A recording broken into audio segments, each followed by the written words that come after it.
오늘 제목은 만나의 비밀 두 번째입니다. 지난주에는 만나의 비밀 첫 번째로 균등의 법칙에 대해서 배웠습니다. 많이 거두니도 적게 거두니도 얻게 하심. 그래서 마게도니아가 성도들이 낸 헌금은 자원에서 기쁨으로 힘에 넘치도록 냈는데, 그 힘에 넘치도록 낸 그 마게도니아의 헌금들이 예루살렘 교회 어려움을 당하는 성도들에게 오히려 이렇게 평균, 균형을 이루게 했다. 그래서 만나의 법칙처럼 출애굽했을 때 그렇게 하늘에서 내려온 양식을 정말 날마다 가서 그것을 거두었는데, 많이 거두니도 딱 맞고 적게 거두니도 딱 맞았던 이유는 많이 거두니가 몸이 불편하고 아픈 사람들에게 나눠주었다는 것을 저는 말씀드렸습니다. 여러분은 한 주간 누군가에 의해서 또 어떤 일에 의해서 감동을 받은 적이 있으십니까? 한번 생각해 보세요. 네, 이번 한 주간 어떤 일, 또한 성경 말씀이나 아니면 우리 가정의 딸이나 우리 아빠나 우리 엄마나 아니면 다른 사람, 내가 만났던 어떤 사람이나 어떤 일로 인해서 감동을 받은 적. 감동이라는 건 큰 감동을 얘기하는 게 아니거든요. 내 마음을 울컥하게 했던 것. 만약에 감동을 느꼈다면 그 감동을 전해준 이에게 어떻게 할 것 같습니까? 아까 제가 이렇게 예배드리기 전에 우리 교회에 창문을 했던 인테리어 업자에 대한 이야기를 잠깐 했죠. 근데 우리 장 집사님이 얼굴에 이렇게 좀 보시면 차갑잖아요. 그죠? 근데 그 집에 와서도 이렇게 막 개구쟁이 짓을 잘 안 하는데, 막 제가 한 주간 이제 집에 무슨 일이 있어서 누구를 간병해야 돼서 이제 일찍 토요일 날 청소를 못 하고 갔어요. 그런데 장 집사님은 이제 이쪽에 이게 자꾸 벽돌이 떨어지니까 저것을 마무리하고 청소를 한다고 이제 나중에 오게 됐거든요. 헐레벌떡 집으로 오더니 슬쩍 이런 얘기를 하는 거예요. 자기 감동 먹었다고. 근데 얼굴은 전혀 감동이 아니에요. 얼굴은 전혀 감동 먹은 표정이 아닌데 말이 감동 먹었대요. 그래서 저렇게 쌀쌀맞은 사람을 감동시킨 일이 무엇인가 라고 물어봤더니 이 인테리어 하는 업자에 대한 이야기를 하는 거예요. 저 바깥에서 이제 사다리 차를 차야 이렇게 붙일 수 있는 건데, 저거를 목요일 날 우리하고 의논도 없이 저거를 해놓고 가신 거예요. 근데 저거를 하면서 문을 열면 이 뒤에 여기 불이 안 들어왔단 말이에요. 십자가하고 이 벽등이. 그게 본인이 우리가 벽돌을 깨트린 거를 하면서 떨어뜨려서 마음에 굉장히 부담감이 갔던 모양이에요. 저도 볼 때마다 마음은 아프지만 내가 그걸 패원한들 괜히 서로 상처만 줄 것 같아서 일절 말을 안 했어요. 근데 그 업자에게 이제 여기를 보여주면서 저 전깃줄을 어떻게 하면 이 십자가에 불이 들어오게 할까요? 라고 상담을 했단 말이에요. 근데 그분이 아무 말도 없이 저 바깥에 이렇게 시트지를 붙이고 가고 이 기회를 놓친 거예요. 고칠 수 있는 기회를. 그래서 답답해서 전화번호를 둬서 저 그러면 복도 쪽에 시트지를 붙일 때 이걸 좀 해달라고 해야지, 도움을 요청해야지 하고 전화번호를 저는 주고 간 거예요, 토요일 날. 근데 오더니 감동을 먹었다고 하면서 벽돌을 붙이려고 십자가를 딱 띄고 보니 전선줄을 거기다 꽂아놨더라는 거예요. 우리 교회 교인들은 전혀 불이 들어오는지 십자가에 불이 꺼졌는지 관심도 없잖아요. 근데 그분은 장 집사가 했던 이 말을 기억하고 여기에 담배 냄새가 풀풀 풍기면서 이곳에 와서 이것을 보고 기억한 거예요. 기억. 안 믿는 사람이요. 내가 이런 모습을 보면 어떻게 하면 우리 교회에 내가 이 불이 들어오게 할까? 이거를 염려하는 게 교인이어야 되거든요. 근데 그분이 그거를 해놓고, 그래서 장집사님이 그걸 꽂은 거예요. 꽂고 저 벽돌을 다 다시 붙이고, 그리고 집에 오면서 너무 기쁜 거예요. 장집사님에게 토요일 날 복음은 그분이 준 거예요.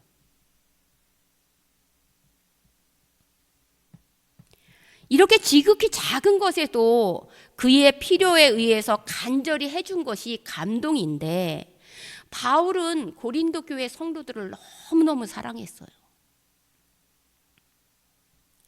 제가 포도원지기 교회를 사랑하는 것처럼 사랑했어요. 그래서 바울이 전한 가뭄으로 인해서 예루살렘 교회가 어려움을 당합니다 라는 소식을 듣고 저희가 먼저 하겠습니다. 오늘 본문에는 아가야 지방이라고 돼 있어요. 아가야가 고린도 교회를 포함한 지역을 말하는 거예요. 저희가 먼저 예루살렘 교회를 돕겠습니다 하고 해서 바울이 역시 내가 믿었던 고린도 교회이냐.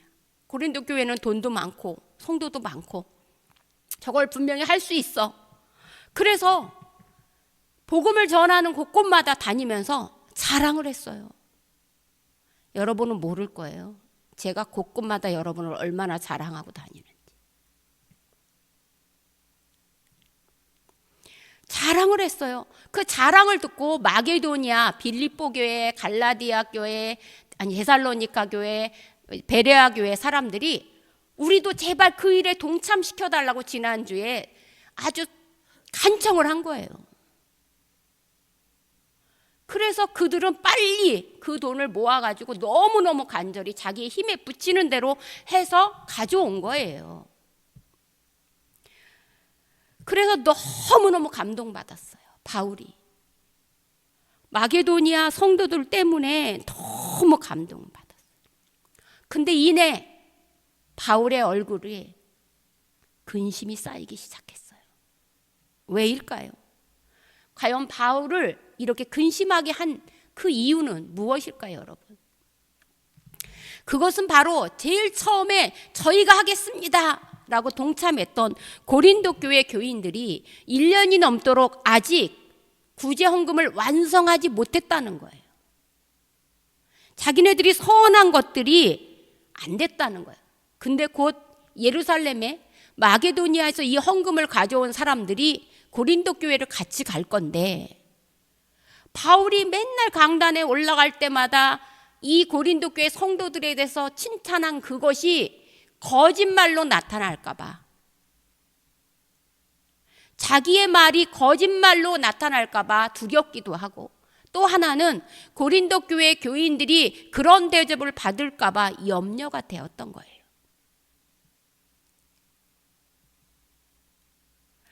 여러분, 제가 왜 예배에 저는 막 일찍 와라 늦게 와라 이런 얘기 안 해요. 여러분이 왜 예배에 조금 일찍 와야 되는지 알아요? 여러분 평소에 기도 안 하잖아요. 제가 새벽에 안 나온다 뭐라 안 하잖아요. 그죠? 근데 예배에 5분 전 10분 전에 와서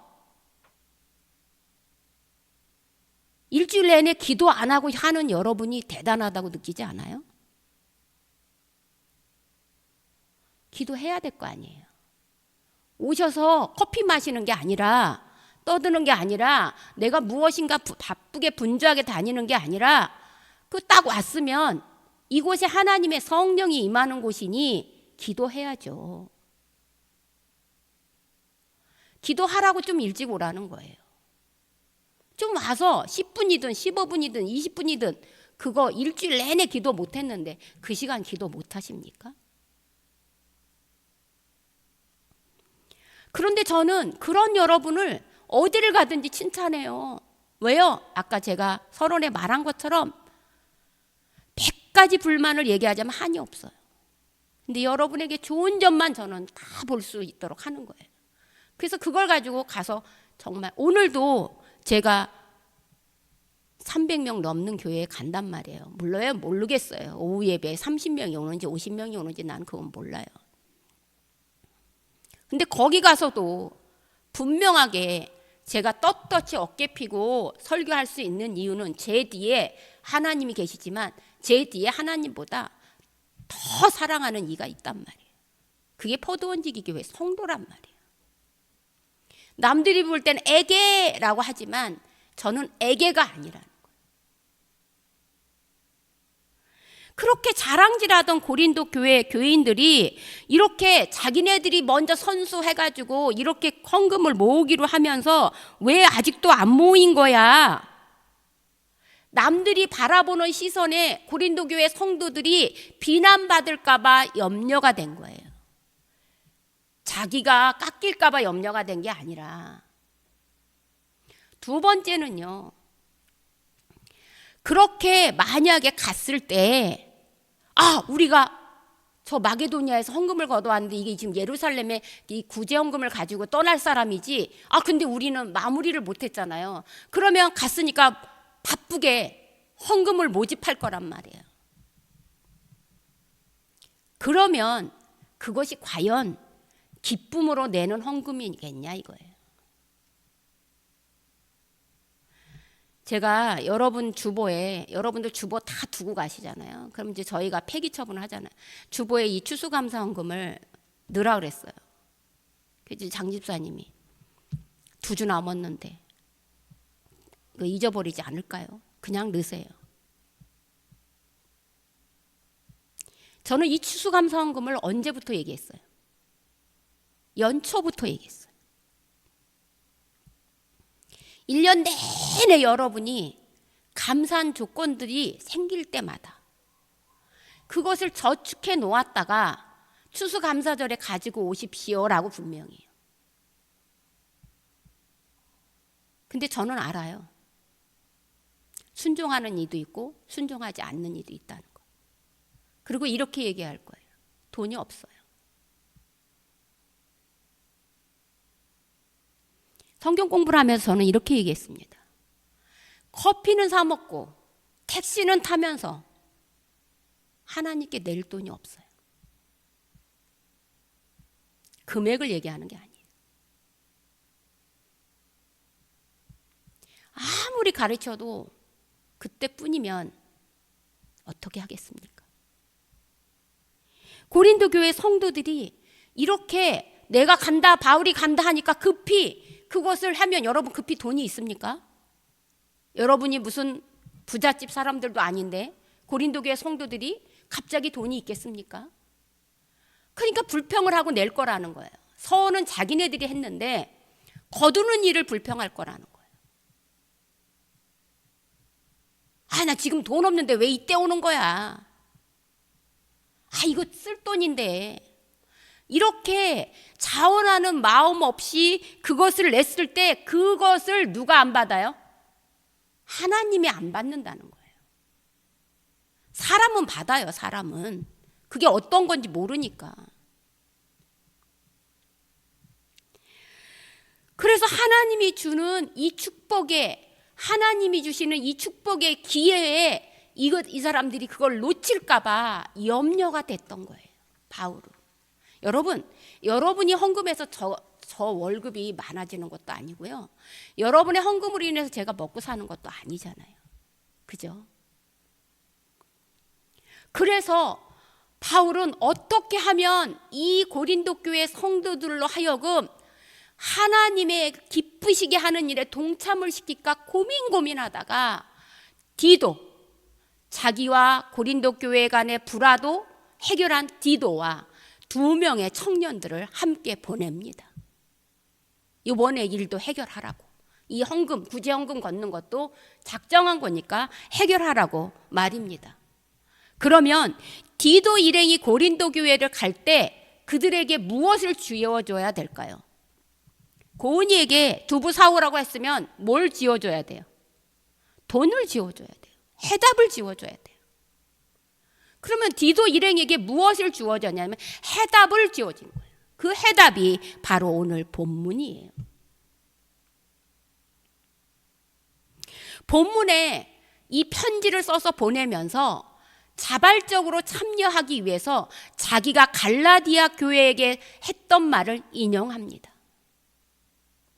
갈라디아 지방은 바울이 사역을 하고 떠난 뒤에 유대 교사들이 들어와서 바울이 전한 복음을 완전히 뒤엎어버렸어요.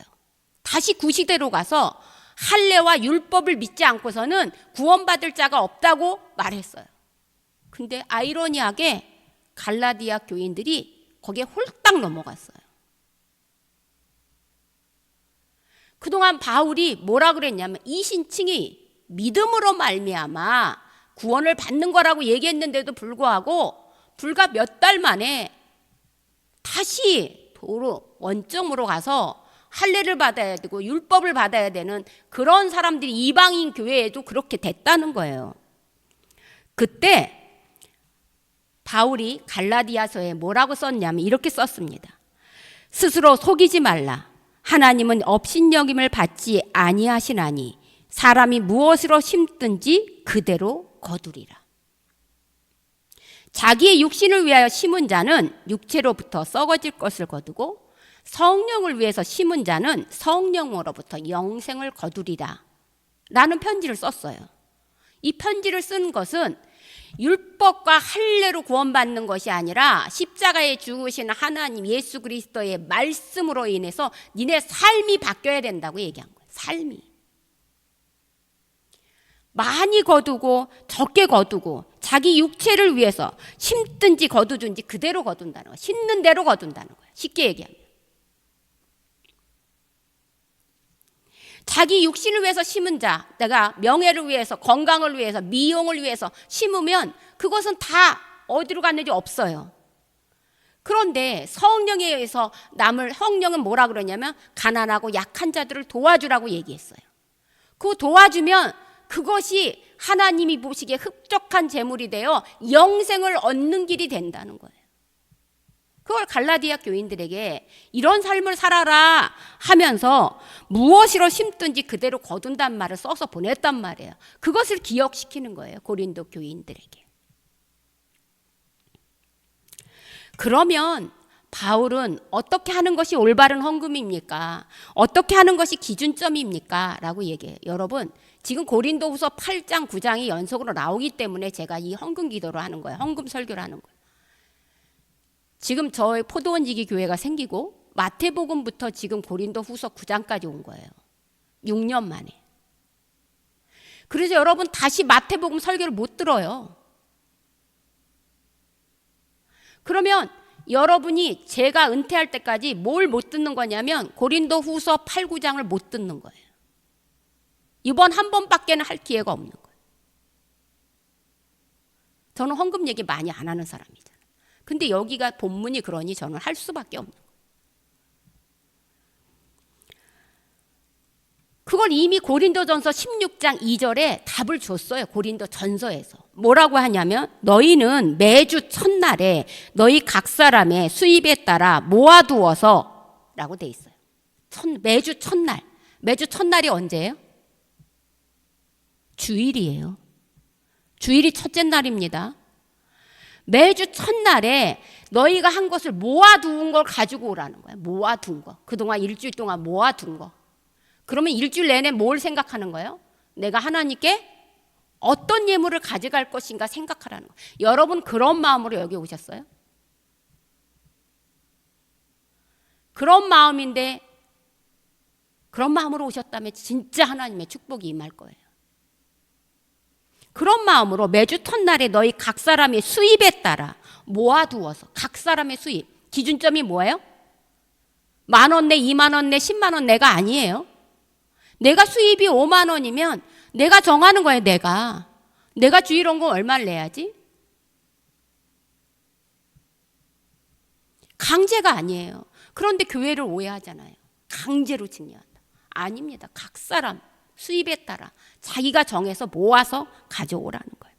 그러면 우리가 꼭 알아야 될 게 금액이 아니에요. 금액은 내가 정하는 거예요. 내가 10만 원을 벌면 내가 정하는 거예요. 근데 우리가 알아야 될 건 뭐냐면 미리 준비해야 된다는 거예요. 미리. 그래서 깜빡 잊고 제가 헌금 못했어요. 저는 그거 용납이 안 돼요. 깜빡 잊고 밥 안 먹었어요? 깜빡 잊고 병원 안 가셨습니까? 깜빡 잊고 친구들 계약 맺을 거 안 가셨습니까?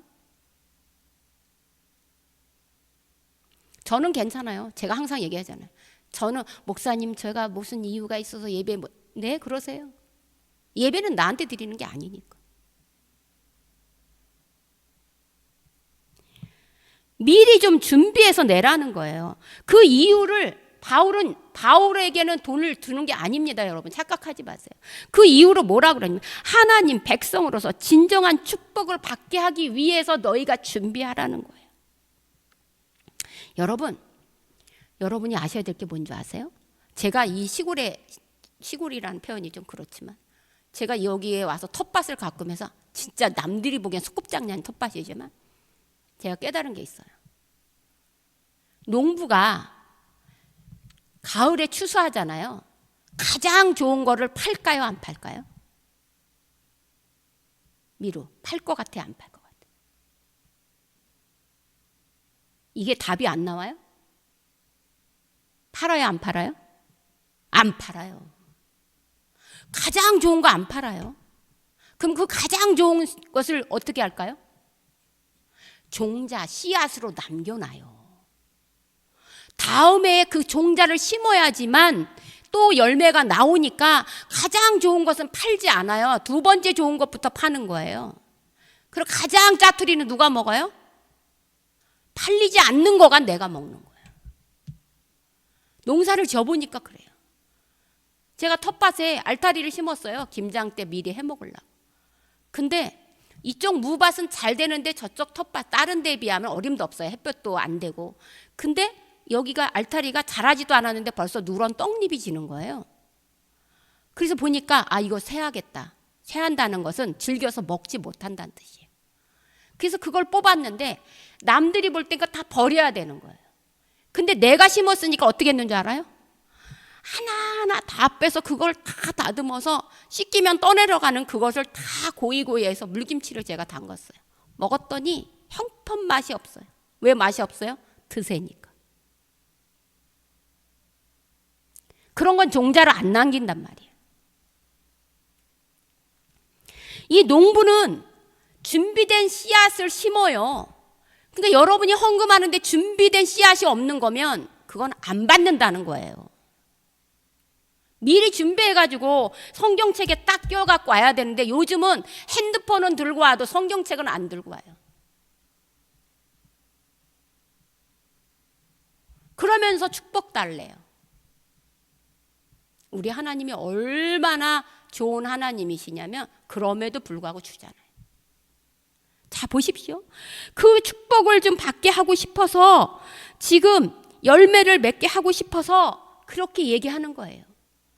그런데 사도행전 20장 35절에 보면 바울이 밀레도에서 예루살렘에 이제 자기가 예루살렘 이 구제헌금을 들고 가고 바로 로마에 가 죽을 걸 알아요. 그래서 밀레도에서 에베소 장로들과 울면서 에베소 장로들에게 이렇게 얘기해요. 3년을 거기서 사역을 했기 때문에 이렇게 얘기합니다.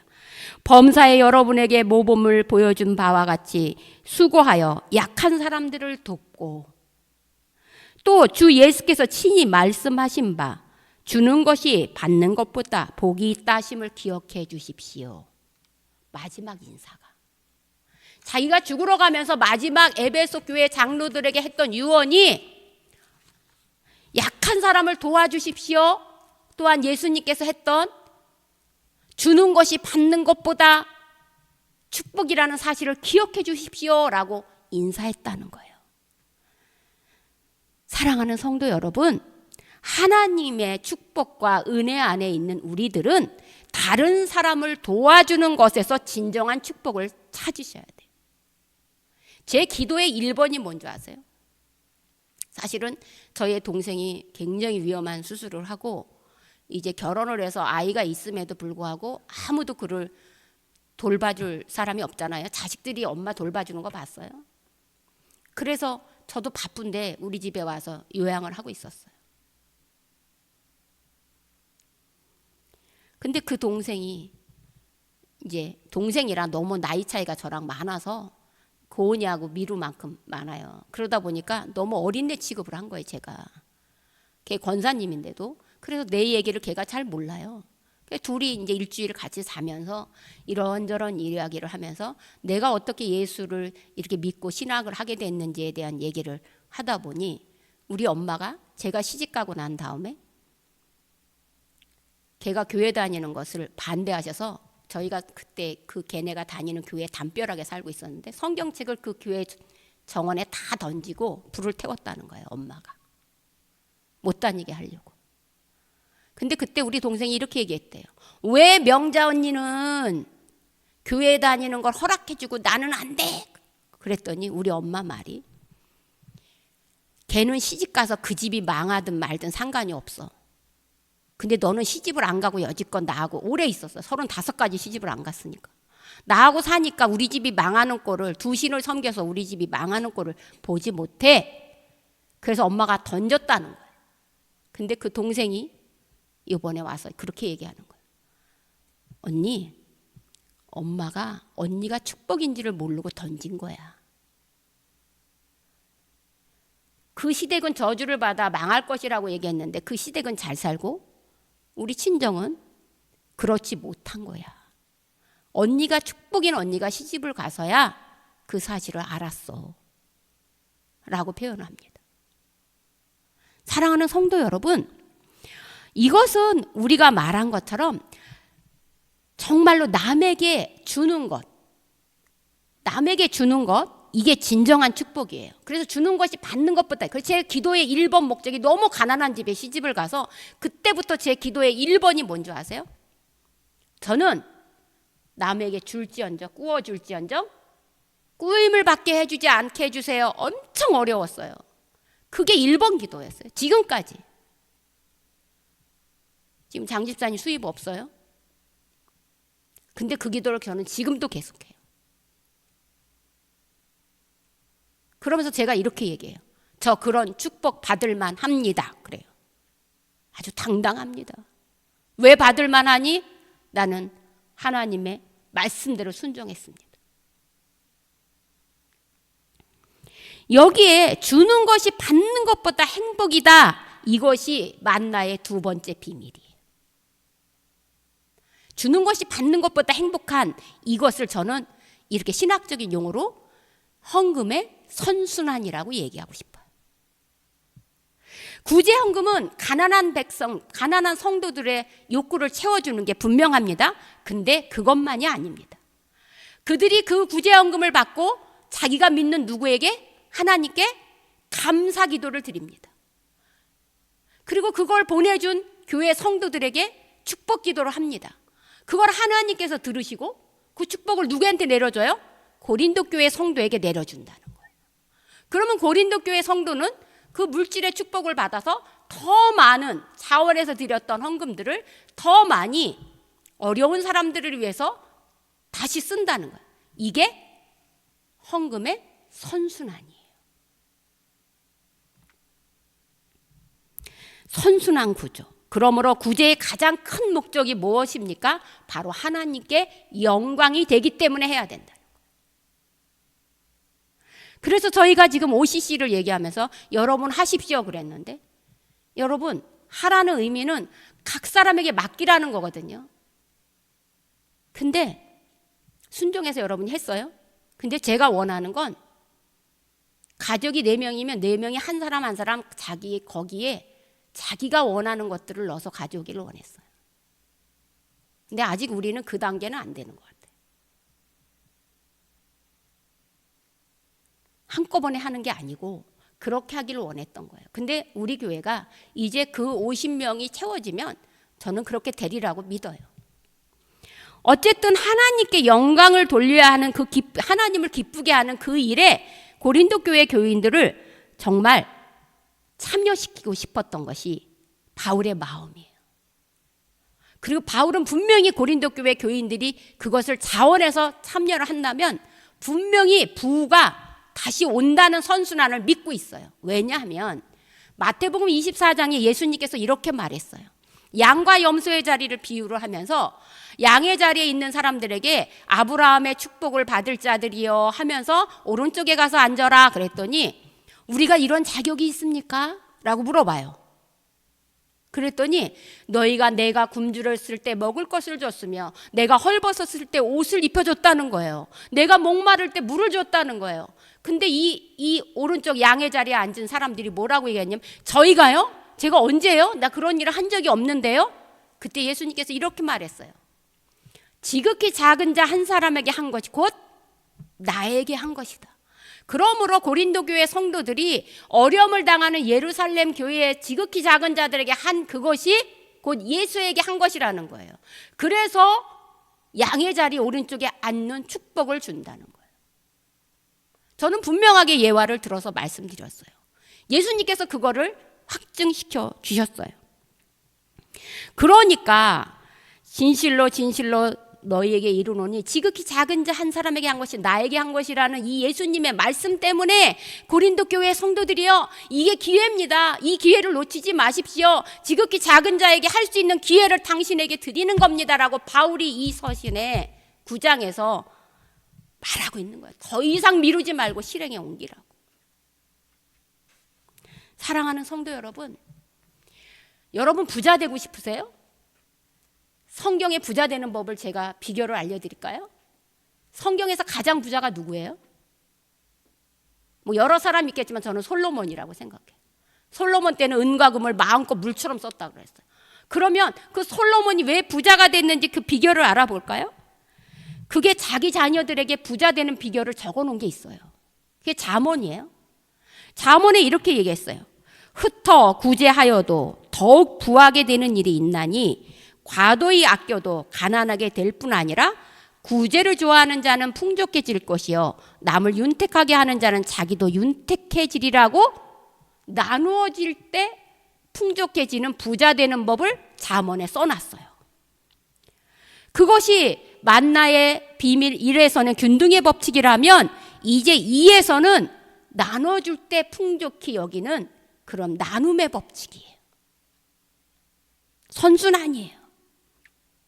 이것이 진정한 제사라고까지 얘기해요. 근데 오늘 본문에 여러분 12절에 보니까 이 봉사의 직무가 그랬어요. 구제헌금 하는 것을 바울은 뭐라고 표현했냐면 봉사의 직무라고 얘기했어요. 봉사의 직무로 하면서 이게 집사의 직무예요. 사도행전 6장에 보면 그죠? 구제를 할 때 막 불만이 생기니까 그러면 7 집사를 세워라 하면서 그들에게 뭐 하라 그랬어요? 구제를 나눠주라 그랬어요.